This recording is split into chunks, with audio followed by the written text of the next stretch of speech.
নিত্যপণ্যের বাজারের অস্থিরতা কোনোভাবেই কাটছে না। বাজেটে মূল্যবৃদ্ধির তালিকায় না থাকলেও নানা ধরনের অজুহাতে পণ্যের দাম বাড়িয়ে দিয়েছেন কুমিল্লার ব্যবসায়ীরা।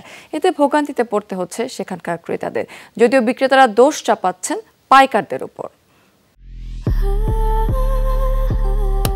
Walton switch, stylish and elegant. Budget ঘোষণার সাথে সাথেই যেন লাগামহীন হয়ে পড়েছে কুমিল্লার নিত্যপণ্যের বাজার।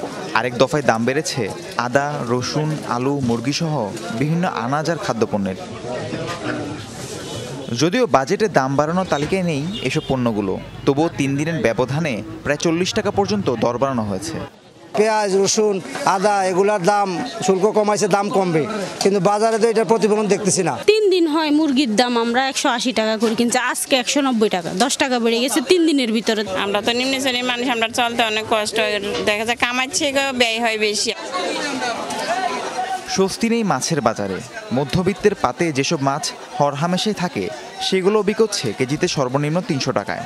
অস্বাভাবিক এই মূল্যবৃদ্ধিতে ক্ষুব্ধ ক্রেতা। যে মাছ আমরা 250 টাকা নিতাম, এখন এই মাছ আপনার 320 টাকা, তাইলে 250 টাকা 70 টাকা বাড়তি। কি কমু, আর সব জিনিসের তো দাম বাড়তি, কি করণ? সরকারে যদি আমরা গরিবরা যদি একটু সেভ করতো তাহলে আমরা লাগে একটু সুবিধা হইতো।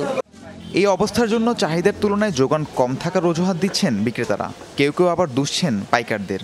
এইগুলো বিদেশি মাল তো, চায়না দানা, ওইটা ডলারের দাম বাড়ানো, চিরাঙ্গে মহাজনরা বলতেছে এগুলো ডলার দাম বাড়ানো, এগুলোর দাম বাড়ছে। ডিমের যে মনে করেন চাহিদাটা আমাদের পরিমাণ আমাদের ডিম নাই, তার থেকে কম আছে ডিম। মাছ দামও কমে না, আমরা কমে কিনতে হলে না কমে বেচতাম।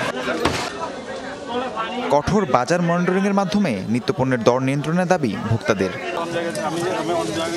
রাহিম সারোয়ার, যমুনা নিউজ।